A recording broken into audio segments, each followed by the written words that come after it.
Good morning. इयत्ता 7वी, विषय नागरिकशास्त्र, धडा 6वा, मार्गदर्शक तत्त्वे आणि मूलभूत कर्तव्ये. मागील पाठात संविधानाने दिलेल्या हक्कांचा आपण अभ्यास केलेला आहे. त्यातून भारतीय नागरिकांना कोणते हक्क असतात हे आपल्याला समजलं. संविधान म्हणजे काय, संविधानात कोणत्या गोष्टींचा समावेश आहे, संविधानाने आपल्याला कोणते हक्क दिले आहेत, आपली कर्तव्य काय आहेत, आपले हक्क कोणी हिरावून घेऊ नयेत म्हणून त्यांना कायद्याचे संरक्षण का दिले, मूलभूत हक्कांचे आपल्या व्यक्तिगत तसेच सार्वजनिक जीवनात किती महत्त्व असतं, या सगळ्या गोष्टी आपल्याला माहिती आहेत. एवढंच नव्हे तर हक्कांना न्यायालयाचं संरक्षण असतं हे आपण शिकलेलो आहोत.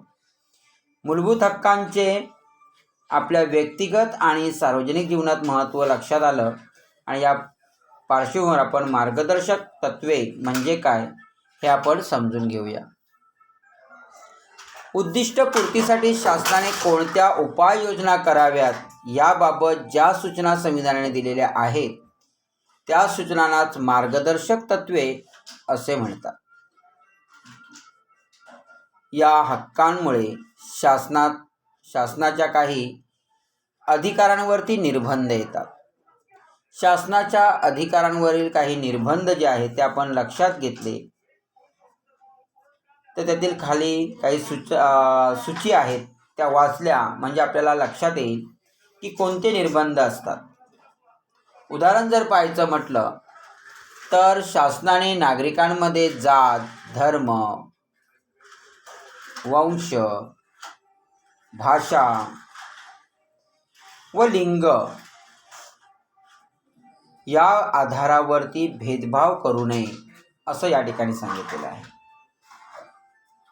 आणि कोणालाही कायद्यापुढील समानता जी आहे आणि कायद्याचं समान संरक्षण नाकारू नये. कोणत्याही व्यक्तीचं जीवित जे आहे ते हिरावून घेता येऊ नये. त्याचबरोबर धार्मिक कर जे आहेत ते लादू नये. शासनाने काय करावे याविषयी काही सूचना ज्या आहेत त्या स्पष्ट केलेल्या आहेत. बाळांनो, शासनाने नागरिकांमध्ये आपण पाहिलं की जात, धर्म, वंश, भाषा, लिंग यावर आधारित भेदभाव करू नये. कोणालाही कायद्यापुढील समानता किंवा कायद्याने समान संरक्षण नाकारू नये. कोणाच्याही व्यक्तीचं जीवित हिरावून घेऊ नये. धार्मिक कर लादू नये वगैरे आपण पाहिलं. मार्गदर्शक तत्त्वे शासनाला काय करावे हे आपल्याला याच्या बाबतीत सांगितलेलं आहे. या मार्गदर्शक तत्वांचा समावेश का केला हे पाहणं गरजेचं आहे. आता ही मार्गदर्शक तत्वे, जेव्हा भारत देश स्वतंत्र झाला तेव्हा देशाची व्यवस्था खूपच अतिशय म्हणजे बिकट होती. सुव्यवस्था निर्माण करण्याचं, सुरळीत राज्यकारभार करण्याचं मोठं आव्हान हे आपल्यासमोर होतं. गरिबी होती, दारिद्र्य होतं, मागासलेपणा होता, बेकारी होती सगळीकडे, अशिक्षितपणा, मागासलेपणा हा होताच. त्याचबरोबर बेकारी कमी करणं हे आपल्यापुढे मोठं आव्हान होतं. गरिबी घालवणं हा त्याच्यावरती उपाय करणं गरजेचं होतं. शिक्षणाच्या सुविधा ज्या आहेत त्यासुद्धा निर्माण करणं गरजेचं होतं. कायदा आणि सुव्यवस्था स्थापन करणे, देशहिताची कामं करणं. आज तुम्हाला माहिती आहे की प्रधानमंत्री आवास योजना ग्रामीण भागापर्यंत पोहोचलेल्या आहेत. अशा प्रकारच्या ह्या योजना देशहिताची कामं करणं गरजेची होती. लोक कल्याणाची कामं करणं गरजेची होती. आज तुम्हाला माहिती आहे प्रधानमंत्री जन आवास योजना, सरळ निवास, सफल विकास वगैरे अशा गोष्टी पोचलेल्या आहेत. परंतु ह्या सगळ्या पोचवणं गरजेचं होतं. लोकांच्या कल्याणाचं हे उद्दिष्ट साध्य करायचं होतं आणि ही शासनापुढे असलेली आव्हानं होती. भारताने एका नव्या विकसित आणि प्रागतिक देशात रूपांतर करायचं होतं. लोकांची प्रगती करण्यासाठी केंद्र शासन आणि राज्य शासनाने कोणत्या विषयांना प्राधान्य द्यावं, लोककल्याणासाठी कोणत्या उपाययोजना कराव्यात हे या मार्गदर्शक तत्वांमध्ये आपल्याला सांगितलेलं आहे. या सर्व योजना, सर्व धोरणं एकदम व एकाच वेळी राबवायच्या झाल्यास त्यासाठी लागणारं जे आर्थिक बळ आहे ते तेवढं शासनाकडे नाही. आणि हे संविधानाने जाणलेलं होतं. आता या सगळ्या गोष्टी जाणल्यामुळे म्हणजे पैशाचा तुटवडा होता, आर्थिक सहाय्य महत्त्वाचं होतं आणि या सर्व मार्गदर्शक तत्वांवर मूलभूत हक्कांप्रमाणे बंधनकारक ही केलेली नाहीत असं हे आपल्या लक्षात येईल. तर शासनाने नागरिकांमध्ये जात, धर्म, वंश, भाषा, लिंग यावर आधारित भेदभाव करू नये, कोणालाही कायद्यापुढील समानता आणि कायद्याचे समान संरक्षण नाकारू नये, कोणत्याही व्यक्तीची जीवित हिरावून घेऊ नये आणि धार्मिक कर लादू नये. आणि हे सगळं बंधनकारक नाहीत, परंतु सर्व मार्गदर्शक तत्वे शासनावर मूलभूत हक्कांप्रमाणे बंधनकारक केलेली नाहीत. ही मार्गदर्शक तत्वे जी आहेत या तत्वांनी स्वतंत्र यादी देऊन शासनाने त्याचा आधार घेऊन धोरणे आखली आहेत किंवा आखावीत असा त्याचा मागचा उद्देश होता.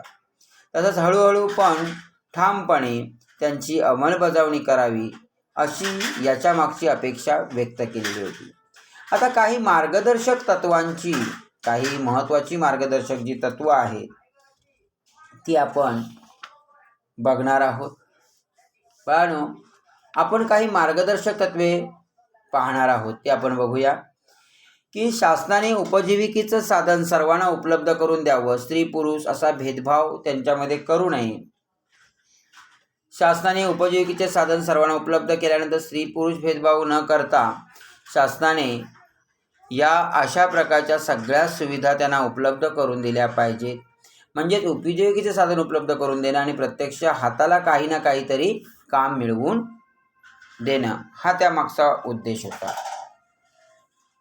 स्त्री पुरुषांना समान कामासाठी समान वेतन द्यावं. कारण काही ठिकाणी कसं होतं, पुरुषांना जास्त मजुरी आणि स्त्रियांना कमी, परंतु एकच काम करतायत, एकच ती आहे. काही वेळेस स्त्री पुरुषांनी समान काम करूनही भारतात स्त्रियांना पुरुषांच्या बरोबरीने न समजता त्यांना दुर्बळ समजून पुरुषांना सबळ समजलं जाते आणि त्याला जास्त वेतन दिलं जात असायचं.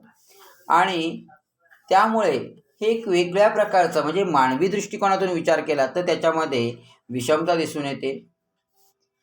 आणि याच्यासाठी हे दोघांनाही समान वेतन मिळणं हे गरजेचं होतं. या सर्व गोष्टींना आळा घालण्यासाठी स्त्री पुरुष समानता, समान कामासाठी समान वेतन असे कायदे असणं आवश्यक होतं. लोकांचं आरोग्य सुधारण्यासाठी उपाययोजना कराव्यात. म्हणजेच काय, म्हणजेच त्यासाठी सार्वजनिक स्वच्छता, आरोग्य सोयी ज्या आहेत त्या सर्वत्र पोहोचणं गरजेचं आहे. लोकांचं आरोग्य सुधारण्यासाठी उपाययोजना करायला पाहिजेत. या कोणत्या, तर या तुम्हाला दिसत आहेत बघा चित्रामध्ये. त्यांना वेळच्या वेळी औषध पाणी अशासारख्या प्राथमिक आरोग्य केंद्र वगैरे जे आहे त्यांची व्यवस्था करण्यात आली होती. राष्ट्राच्या दृष्टीने महत्त्वाच्या ठिकाणचे म्हणजे स्मारके असेल, वास्तू असेल याचं सुद्धा संरक्षण करणं ही एक आपल्या प्रकारचं या ठिकाणी महत्त्वाचं तत्व आहे. राष्ट्राच्या दृष्टीने महत्त्वाच्या ठिकाणी म्हणजे स्मारक, वस्तू हे संरक्षण केलं पाहिजे. या दिसतंय तुम्हाला हे पुतळे वगैरे आहेत, स्मारकं आहेत. पर्यावरणाचं संरक्षण करणं, वाढती लोकसंख्या, वाढतं शहरीकरण, औद्योगिकरण या गोष्टींमुळे कळत नकळत आपल्या हातून पर्यावरणाचा हा ऱ्हास होत आहे. आणि हा जो ऱ्हास होत आहे त्याला रोखणं गरजेचं आहे. आणि तर ह्या अशाच प्रकारचा पर्यावरणाचा ऱ्हास होत राहील. जंगलतोड होते, लोक घरं बांधण्यासाठी जंगल उद्ध्वस्त करतायत. पर्यावरणाचं संरक्षण करणं हे शासनाचं आणि आपल्या सर्वांचंच काय आहे तर कर्तव्य आहे. बाळांनो, पर्यावरणाचं संरक्षण करणं जसं शासनाने काम आहे तसंच आपण सर्वांनी या त्याच्यामध्ये सहभाग घेतला पाहिजे. दुर्बळ घटक जे आहे समाजातील दुर्बळ घटकांना विशेष संरक्षण देऊन त्यांच्या विकासाच्या संधी उपलब्ध त्यांना करून दिल्या पाहिजेत. वृद्धपकाळ असेल, अपंगत्व असेल, बेकारी यांपासून नागरिकांचं संरक्षण केलं पाहिजे.